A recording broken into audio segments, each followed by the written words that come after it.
You See What I See, exclusive on Spotify. Download Anchor untuk bikin podcastmu gratis.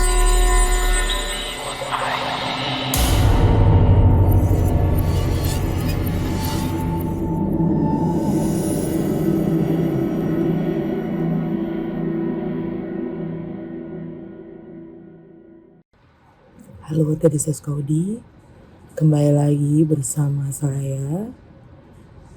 Kali ini saya akan menceritakan sebuah pengalaman dari seorang warga desa Sukawedi yang bekerja di sebuah salon spa gitu ya. Salonnya ini terbilang cukup besar dan banyak kompetitornya gitu. Ada satu peristiwa yang membuktikan bahwa santet ataupun guna-guna itu memang sejahat itu. Seperti apa ceritanya? Ini dia Mencekam.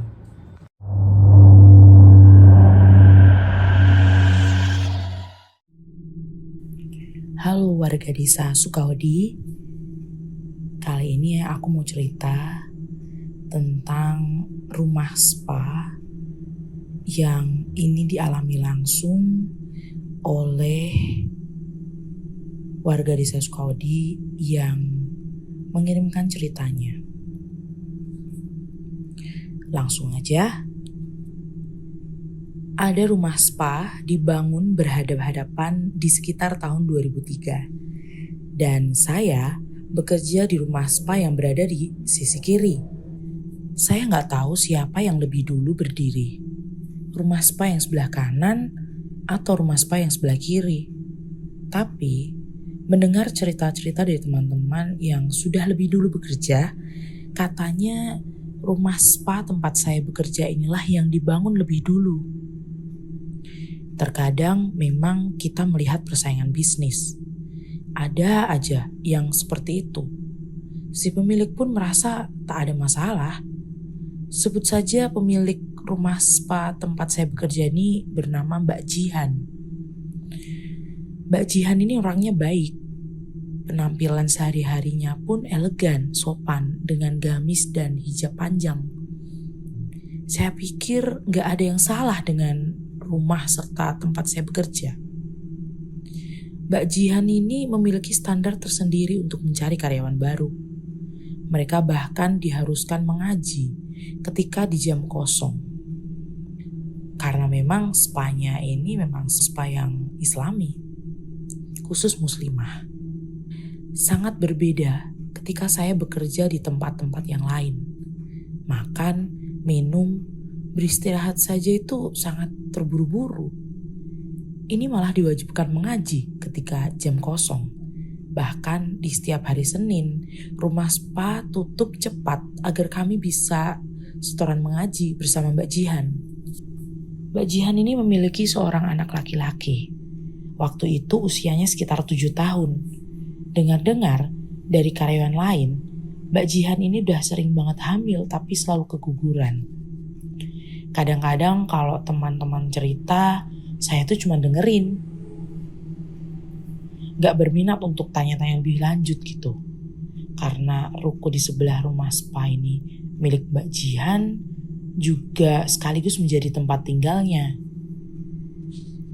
Jadi ruko itu sekitar 4 atau 5 pintu.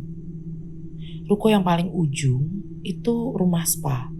Setelah rumah spa itu tempat tinggal Mbak Jihan dan suaminya. Di sebelahnya ada rumah tinggal, ada ruko lagi yang menjual rangkaian bunga seperti floris gitu. Dan yang paling ujung di dekat jalan kecil itu kantor bisnis properti Mbak Jihan yang memang sambilannya dia. Kami bekerja hanya satu shift, masuk jam 8 pagi, pulang jam 8 malam. Di sana mungkin kira-kira ada 20 orang terapis yang memiliki skill yang sama. Yang datang mayoritas kebanyakan wanita berhijab, ataupun yang tidak karena memang rumah spa itu khusus muslimah gitu.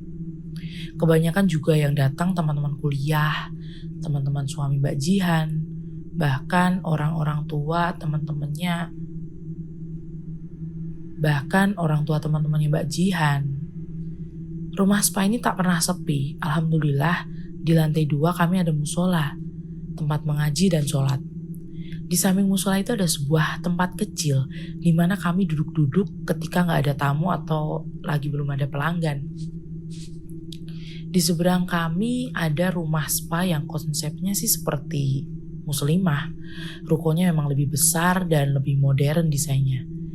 Karena kembali lagi pada cerita di atas, ruko itu memang baru dibangun beberapa tahun belakangan. Berbeda dengan rumah spa Mbak Jihan, ini sudah belasan tahun berdiri. Biasanya sebelum pulang, selepas maghrib itu kami akan beres-beres. Jadi akan terbagi menjadi beberapa pekerjaan. Ada yang membereskan lantai 1, lantai 2, dan lantai 3. Disapu, dipel agar besok pagi-pagi sekali sudah beres dan tinggal menerima tamu. Beberapa bulan di awal kerja gak ada yang aneh. Tak ada yang ganjil. Semua baik dan lancar. Baik dari sesama terapis maupun karyawan administrasinya. Mbak Jihan juga luar biasa baiknya. Hingga pada suatu hari, saat itu kami pulang sedikit malam. Karena musim wisuda, jadi di sekitar kawasan Luko itu ada beberapa kampus kan, dan kampus itu wisuda besok. Jadi ada beberapa orang yang datang perawatan.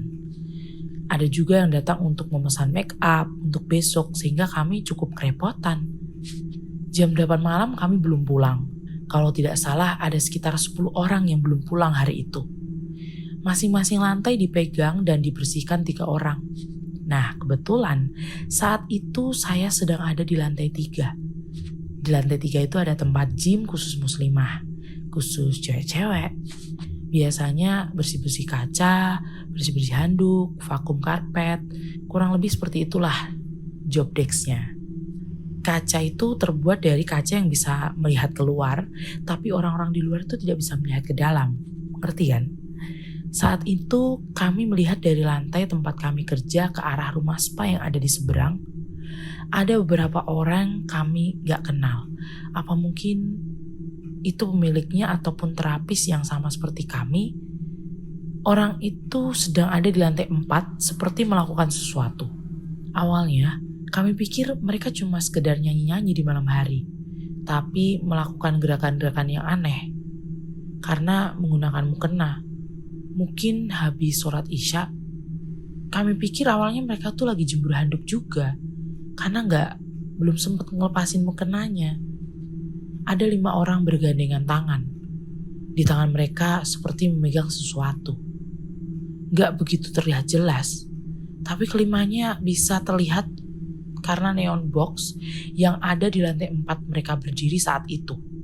Tangan mereka ke atas ke bawah. Terus tampak membaca sesuatu. Dan terus-terusan memandang ke arah rumah spa tempat kami. Lalu dalam genggaman mereka itu seperti serbuk-serbuk dan kelopak bunga. Seketika melakukan gerakan-gerakan dan membaca sesuatu. Mereka membuangnya ke langit-langit, ke udara maksudnya. Dan pada saat itu sih, saya gak mau berspekulasi yang aneh-aneh. Ya saya pikir mungkin memang itu sebuah kegiatan di rumah spa itu. Setelah hari itu, hari-hari berlalu seperti biasa. Tapi kemudian Mbak Jihan ini kabarnya sedang sakit. Ketika sakit dan muntah-muntah hebat, itu kan kedengeran dari tempat kami kerja ya. Nah, musola dan tempat kami istirahat itu ada sebuah pintu penghubung. Nah, pintu itu ada pintu yang berada di dalam kamar Mbak Jihan. Dan kebetulannya lagi, bagian administrasi dan resepsionis itu adik-adik iparnya Mbak Jihan.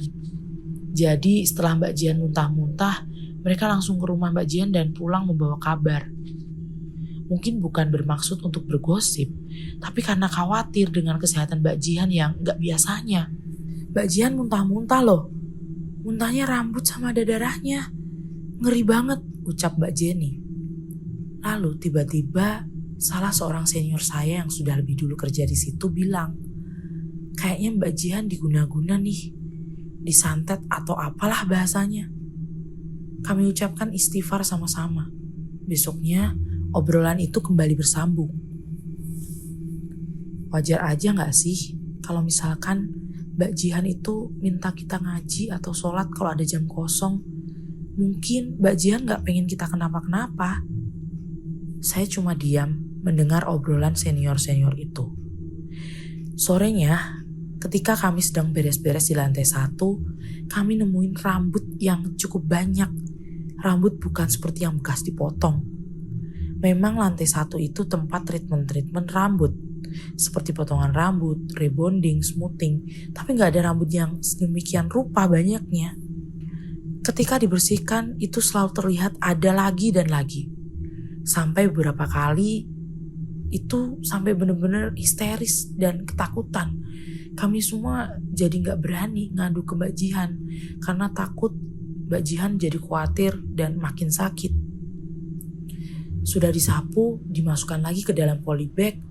Terus menerus ketika kami cek, nongol lagi dan nongol lagi. Itu kami benar-benar merinding dan takut banget. Sambil nyapu, sambil takbir, sambil baca doa apa aja yang kami bisa. Kerjaan selesai jam 8:30 malam. Hari besoknya saya tuh mulai nanya sama mbak-mbak senior. Mbak, pernah gak ngelihat dari rumah spa di seberang seperti ini yang pernah saya lihat beberapa hari yang lalu? Mbak Ati, salah satu senior bilang kalau Mbak Jihan itu kena santet. Karena memang dia yang sudah lama dan sudah lebih dulu kerja di situ. Setiap hari terapis-terapis di salon seberang itu melakukan hal itu. Mungkin memang sudah menjadi kebiasaan mereka. Saya gak tahu hati saya kenapa bilang kalau itu semua ada hubungannya dengan sakitnya Mbak Jihan. Dan segala sesuatu yang mulai aneh di salon ini. Selain sapu rambut yang tak ada hentinya, saya juga pernah menemukan sesuatu. Jadi pagi itu, saya diwajibkan untuk datang jam 6 pagi. Ada seorang rekan kerja saya, sebut saja namanya Meli. Meli itu tinggal di belakang rumah spa milik Mbak Jihan. Ada kos-kosan lah di sana. Nah, Meli ini ada adik yang harus diantar di sekolah. Jadi biasanya dia meletakkan kunci di bagian kebun kecil yang ada di depan rumah Mbak Jihan. Biasanya dia akan meletakkannya di situ. Dan saya sudah hafal. Tapi pada hari itu, mungkin karena Meli keburu-buru ya, hingga lupa meletakkan kunci di tempat yang sebagaimana mestinya. Saya bingung, ketika saya cari tempat biasa, saya nggak nemuin kuncinya. Udah hampir semua saya cari, pakai kayu, dicongkel-congkel ke tanah, tapi kunci nggak ketemukan. Saat itu saya belum punya ponsel, sedangkan saya berkewajiban untuk memeriksa perlengkapan. Apakah lurur masih ada? Apakah bahan-bahannya masih ada? Kalau nunggu Meli, otomatis bisa 1 jam lagi dia datang. Jadi saya coba cari lagi. Mungkin Allah pengen nunjukin kalau saya congkel-congkel lagi tanahnya dengan kayu ranting yang saya pegang. Saya terkejut ketika mendapati sesuatu yang tertanam di bawah tanah itu. Saya gak ngerti apa sih itu. Yang pasti ada sebuah kain putih bertuliskan Rajahan. Saya gak ngerti ya apa itu bahasa Arab atau bahasa lainnya. Tapi tulisannya sangat panjang. Bukan bahasa Indonesia loh. Ini bahasa yang sangat asing. Ada gambar semacam bintang. Lalu tulisan-tulisan di dalam kantung gitu. Selain itu ada kain putih dengan tulisan. Ada jarum dan ada semacam rambut. Ada semacam benda seperti kuku runcing. Saya gak tahu apa dan tentu saja saya takut melihat benda itu. Hati saya itu langsung bilang benda ini gak baik. Saya merinding.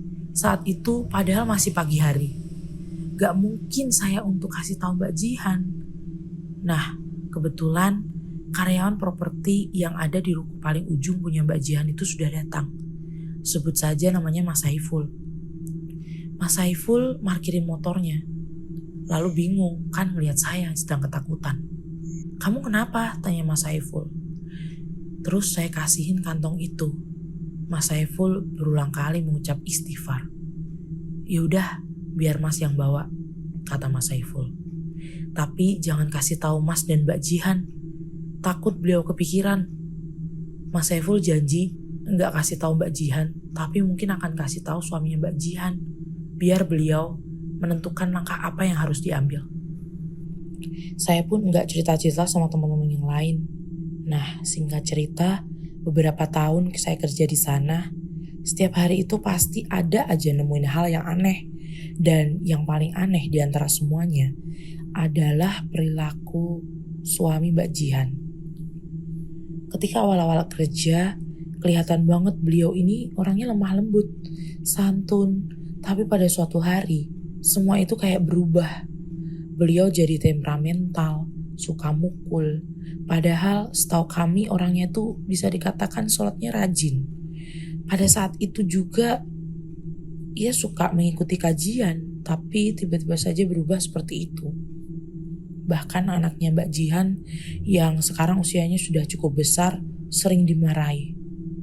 Pernah didorong dari tangga sampai adik-adik iparnya Mbak Jihan ini kembali cerita kalau suami Mbak Jihan melakukan itu di luar kesadarannya. Dalam artian ada sesuatu yang mempengaruhinya. Setelah suami Mbak Jihan yang sering marah-marah itu, rumah spa berangsur sepi, kehilangan para pelanggannya. Padahal setiap pelanggan-pelanggan kami selesai melakukan perawatan, kami selalu menanyakan apakah pelayanannya kami kurang memuaskan atau gimana.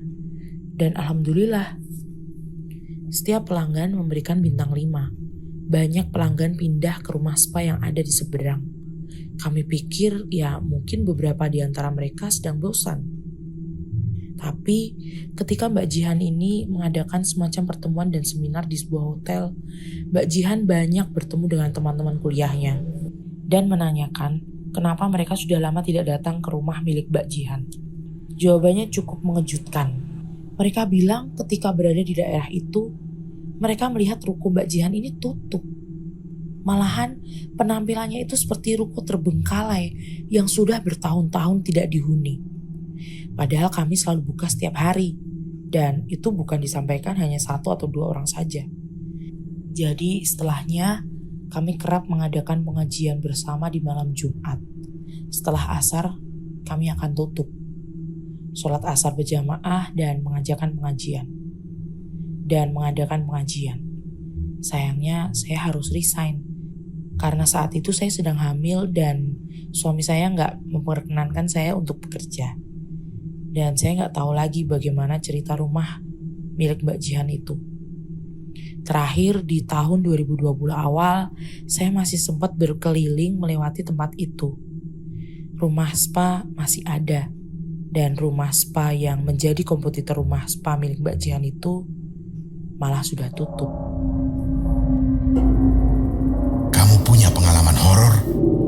Kirim ceritamu ke podcast.ceritahoror@gmail.com.